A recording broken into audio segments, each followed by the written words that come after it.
Hi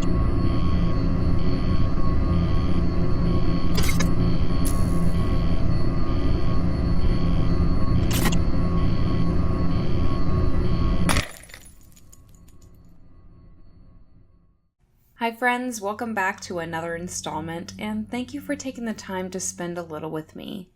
This week we're discussing a deadly couple, Samantha Edmondson and Benjamin Darras.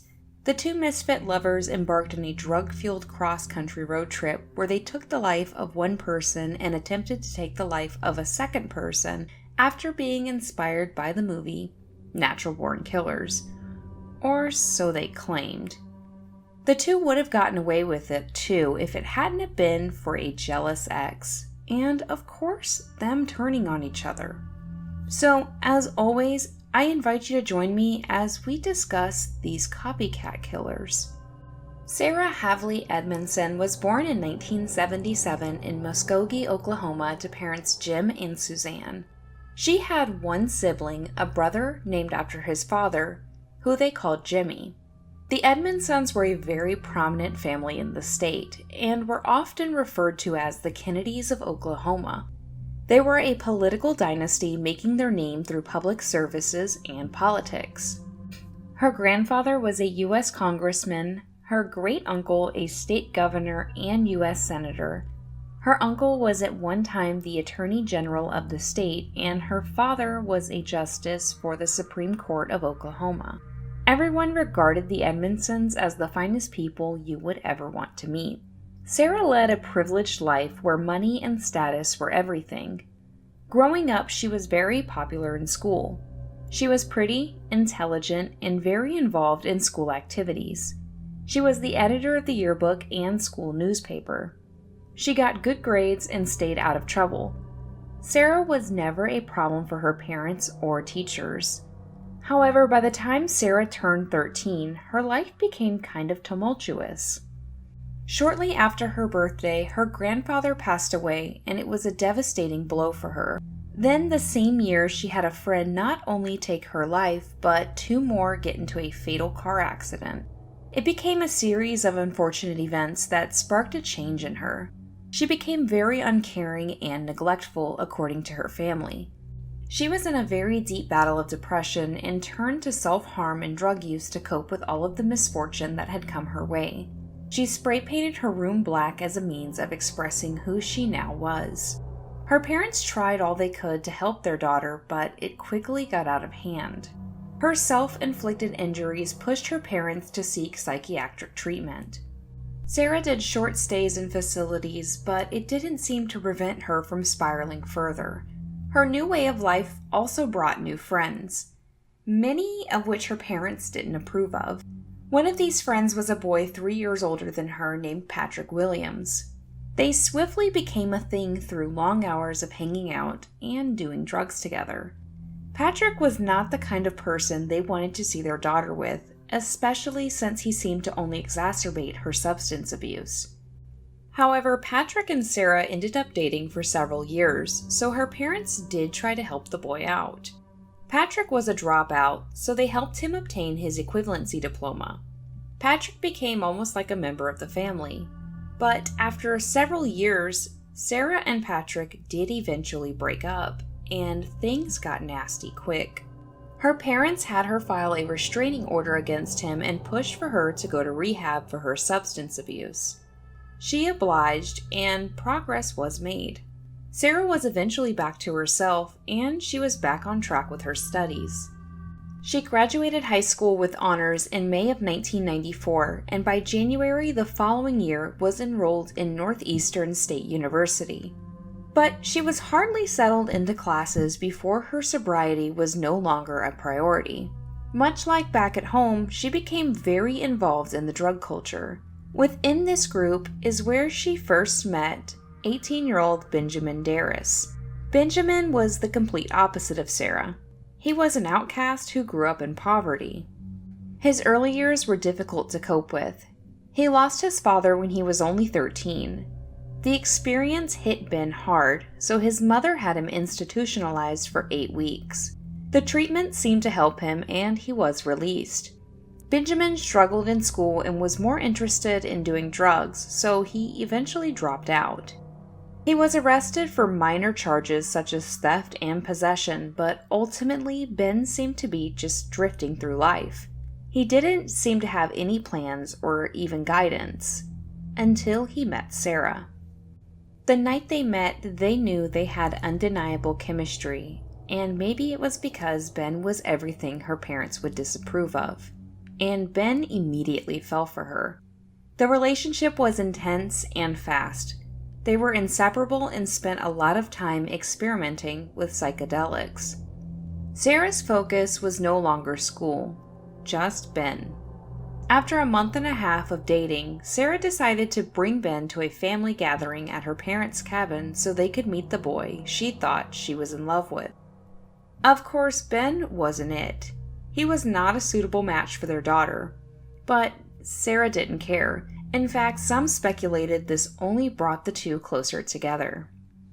It was after this initial meeting that Sarah decided the pair should return to the cabin alone for their own little getaway 2 weeks later. So on March 5th, 1995, Sarah and Ben go to her parents' cabin and spend the whole day and night getting high on LSD and a variety of pills. They sat around watching movies, and one really stuck out. Natural Born Killers was a film released in 1994. It was directed by Oliver Stone and starred Woody Harrelson and Juliette Lewis as Mickey and Mallory Knox. The movie followed Mickey and Mallory on a cross-country murdering spree, and in their altered state, Sarah and Ben formulated a plan. They were going to be just like Mickey and Mallory. So the following day, March 6th, Sarah grabbed her dad's .38 caliber gun he kept in the cabin, and the couple got into Sarah's 1986 white Nissan Maxima and hit the road for 2 weeks without telling anyone. The first stop on their trip, Sarah and Ben decided to go to Memphis because they thought the Grateful Dead were playing a concert there. However, they got the dates wrong and missed the concert by a few days. Since they never really had a plan, they just kept driving south and doing drugs along the way. The road trip took them through Oklahoma, Tennessee, Arkansas, Mississippi, Louisiana, and Florida. But all of this traveling depleted resources, and the couple had to come up with some kind of plan. So during their time in Mississippi, they made a stop in DeSoto County. On March 7th, they happened upon a small remote building in the middle of nowhere. The building was the office to the local cotton gin and was ran by a man named Bill Savage. Bill was 58 years old and had been the manager for years alongside his wife who did the books. Bill was a farmer and he operated the gin. He was well respected in the community, active in the church, and performed mission work often. So when the young couple approached his counter that day, he was more than willing to assist. Before entering, Ben told Sarah to appear angelic while he did the talking. Ben casually walked up and asked Bill for directions back to the interstate. For some reason, this interaction seemed off to Bill. He couldn't figure out why, so he stood up to prepare himself for what was ever to come. Before he could even get a word out to the couple, Ben produced a gun from behind him and fired it at Bill. The first bullet grazed Bill's shoulder, then struck the wall behind him. Bill quickly rushed at the young man, trying to disarm him. However, during the altercation, Ben was able to discharge the weapon a second time. The second shot struck Bill in the face and was fatal. Sarah and Ben then rummaged through his pockets and the office, taking his money and credit cards. They fled the scene and headed further south, this time to Louisiana, where it would be mere hours after Bill's murder, the pair would strike again. On March 8, 1995, Ben and Sarah pulled into a convenience store in Ponchatoula, Louisiana, just before midnight. There was only one employee on the schedule that night, 35-year-old Patsy Byers. Patsy was a married woman with 3 children and said to be a good, genuine person. She had just started her 11 to 7 shift that night when young Sarah showed up. Sarah browsed the shelves, then went to the counter to check out. Or so Patsy thought. While Patsy was looking down completing the purchase, Sarah pulled out her father's gun and pointed it at the woman. Before Patsy could protest, Sarah pulled the trigger. The bullet struck Patsy and severed her spinal cord, and Patsy fell to the floor. She pretended to be dead, and she believed this was the only reason she survived the attack. Sarah left the store but quickly returned. She checked Patsy's pockets and attempted to open the register before leaving the store again. Just minutes after the shooting, another patron entered the store and found Patsy unconscious behind the counter, but thankfully alive. The police arrived to the scene while Patsy was transported to North Oaks Medical Center for surgery. Sadly, Patsy was paralyzed from the injury she had sustained. Her condition at the time was far too critical for police to question her. Investigators discovered that the little convenience store housed 3 automated surveillance cameras that snapped pictures in 3-second intervals. These pictures were not in color and were kind of grainy, but police had the entire incident on camera, including the suspect's face. Based on the footage, the crime started at 11:52 p.m. and their gunman wasn't a man at all, but a young woman in a striped hoodie, her face expressionless the whole time. Police didn't have much to go off of, so they released the footage of the suspect. They got a lot of calls regarding the pictures, but all of the leads were just lookalikes. Police did everything they could to try and identify this young woman, but nothing panned out, and the investigators had nothing else to go on. Everything kind of went quiet for several months after Patsy was shot, but then seemingly out of nowhere, a lead came through. On June 1st, 1995, Louisiana authorities received a call from an officer out of Muskogee, Oklahoma. Patrick Williams turned to police after he learned of the disturbing road trip his ex-girlfriend Sarah took months prior. Shortly after the attempt on Patsy's life, Ben and Sarah returned home to Oklahoma. Once back, Sarah claimed that the two started to argue and fight more, and it resulted in a temporary breakup for the couple. During this breakup, Sarah found comfort in her ex-boyfriend. The pair were hanging out when she started to go into greater details about those 2 weeks on the road. She explained they traveled a wide area of the country and even made it all the way down to Florida before cash started to get low. Sarah told Patrick they decided it was time to come home, but they had to get by. Patrick told police Sarah admitted to him that she had been a part of an armed robbery and possible homicide in Louisiana because her and Ben needed money. The Louisiana police were intrigued, so they requested that Oklahoma fax them over a picture of Sarah. Once received, they compared the picture to the surveillance footage, and it was a match. They finally had their suspect. This was all they needed, and a warrant was issued for her arrest in Louisiana. On June 2, 1995, the FBI went to the Edmondsons' home, but Sarah was not there, and her parents were more than willing to cooperate with them. Sarah and Ben had gone to an amusement park with a group of friends, and they weren't really sure when she would be home. Agents questioned Jim and Suzanne. Jim confirmed he owned a .38 caliber handgun, and as far as he knew, it was still at his cabin. Jim willingly handed over the firearm for ballistics testing. The investigators shared the security camera images with her parents as well, in which they confirmed the girl in the images looked very similar to Sarah. The Edmondsons knew there was nothing more they could do for their daughter. They only had one request of the investigators, and that was before she was arrested, they wanted to speak to her first, which they agreed to. Sarah arrived home that evening unaware that arresting officers were hiding in plain sight nearby. She and Ben got out of her friend's car, and Jim Edmondson came outside to greet the pair. With his wife behind him, Jim hugged his daughter tight and told her he loved her, then recited her Miranda rights before turning her over to the police. Ben was also arrested based on information provided by her parents on the grounds of being an accessory to armed robbery.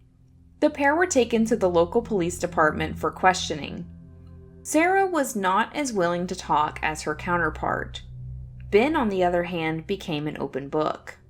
When shown the surveillance pictures, Ben confirmed that it was Sarah and that at the time he was with her. But he was an innocent bystander and not a willing participant. He claimed he had no idea what she was going to do and was in the car waiting on her while she was supposed to go inside for snacks. He told police after the shooting of Patsy the couple drove aimlessly for a week before they returned home. He detailed all of the routes that they took on their journey and just kept stating that he was innocent. Sarah's family was determined to fight against Ben. They believed he was the one actually responsible, and that he pressured Sarah to take such drastic actions. With Ben's confession, they were able to extradite the couple back to Louisiana on 2 counts of armed robbery and 1 count of attempted murder. If convicted on the crimes, both Ben and Sarah faced some heavy sentences. Once she realized how serious her situation had become, Sarah decided it was time to tell her side of the story. In July of 1995, Sarah's attorney contacted the authorities in Hernando, Mississippi. They claimed that their client had pertinent information about an unsolved murder case that they had been working for close to 4 months. However, Sarah wasn't going to give a single detail unless she was given immunity. Desperate for answers, police granted her request. Sarah's details leading up to the road trip were similar to Ben's. They spent the whole day doing drugs at her parents' cabin and watching movies. She said Ben was mesmerized with the idea of being a killer couple after watching Natural Born Killers. He wanted to recreate the film, but according to Sarah, the whole thing made her uncomfortable. She claimed he made her nervous, but she didn't want to upset him, so she chose to go with him, but grabbed her father's gun for protection. She was afraid of him. She said they were on a bender and just out of control, comparing themselves to a psychedelic Bonnie and Clyde. However, they ended up in Mississippi where they found the cotton gin office, and Ben decided to enter and murder Bill Savage. Sarah was shocked, while Ben claimed it was a rush and he wanted her to experience it too. Sarah said that only a few hours later, they were in Louisiana exploring the French Quarter when Ben turned to her and said, quote, "Now it's your turn," end quote. She protested, but Ben explained that if she loved him, she would do it because they were partners. The attempted murder of Patsy was all Ben's idea in her retelling, but ultimately she pulled the trigger. Ben and Sarah went back and forth with investigators, while investigators picked apart the statements to confirm accuracy. The .38 from Patsy's shooting was tested against bullets found at the Savage crime scene, and to much surprise, they were a match. But unlike the Patsy Byers case, investigators couldn't confirm who the gunman was in Bill's murder. But this didn't matter. In Mississippi, when more than one perpetrator is involved in a crime, all are accountable. And since Sarah was granted immunity, this only left Ben to face the music. Based on Sarah's testimony and the ballistic results, Ben was indicted in September of 1995 for the murder of Bill Savage. Mississippi is a pro-death penalty state, and for Ben, this option wasn't off the table. At the urgency of his counsel, Ben took a plea deal. In May of 1996, Ben Darras pled guilty to the murder of Bill Savage in exchange for a life sentence without parole. He also pled guilty to his armed robbery charge in Louisiana, which carried a sentence of 35 years in prison. With Ben's sentencing done and over, it was now Sarah's turn to learn her fate. Ben agreed to testify against her despite his confessions of the pair still being very much in love with each other. On October 5, 1998, Sarah took a plea deal to avoid standing trial for her crimes. She pled guilty to armed robbery and second-degree attempted murder. and was sentenced to a total of 35 years in prison. Patsy Byers' family filed a multi-million-dollar civil suit against Sarah and Ben for any money that would come from selling their stories, and also a suit against Oliver Stone and Time Warner for product liability. Then, in June of 1996, John Grisham, a best-selling author and attorney, wrote an article about the case titled Unnatural Killers. He was good friends with Bill Savage and felt strongly about Hollywood answering for the part they played in his death. Grisham felt the movie Natural Born Killers needed to be outlawed, and they needed to be more responsible with what they released to the public. The article sparked a big debate at the time of who was actually to blame in this case, and ultimately it was left up to the courts to decide. Patsy's lawsuit was taken to the U.S. Supreme Court, where ultimately it was dismissed in 2001. The court stated not only was there no proof that the movie caused the crimes, but filmmakers and production companies were protected by the First Amendment. In 1997, Patsy Byers passed away from cancer days before she was scheduled for her video testimony against Sarah. The shooting wasn't related to her death, but due to her being a quadriplegic, her doctor stated it delayed her diagnosis, which delayed treatment. After Ben had been sentenced, his mother became very outspoken, believing her son was dominated by Sarah's personality, since she said he couldn't even spell the name of his hometown. She didn't believe he had anything to do with the murder. After their arrest, both Sarah and Ben showed remorse for their actions. Even the Edmondsons wrote a letter to the Byers family expressing their apologies for the pain their child had caused them. Ben wrote a letter to the wife of Bill Savage, asking for her forgiveness. In 2010, Sarah was released from the Women's Institute in St. Gabriel after serving only 11 years of her prison sentence. She was put on supervised parole until 2025. Benjamin Darras is serving his life sentence for first-degree murder at the Mississippi State Penitentiary. It is unknown if the two ever kept in contact or not. So, I want to bring up a topic for discussion since I've noticed this particular movie has come up in previous cases, and from what I could tell, it has actually been the subject of several cases. So, if you've seen the movie Natural Born Killers, do you think it really has that kind of influence to make someone want to kill people? Granted, I know it depends on the person taking in the information, but I always have such a hard time with these defense statements. Because, for example, if everyone's seen this movie, then wouldn't that be a very small percentage of, say, this community who relates so strongly enough to this film that they would go out and hurt innocent people? That just seems crazy to me. Not impossible, but definitely crazy. I don't know. I'm thinking out loud, and just share your opinions on the matter.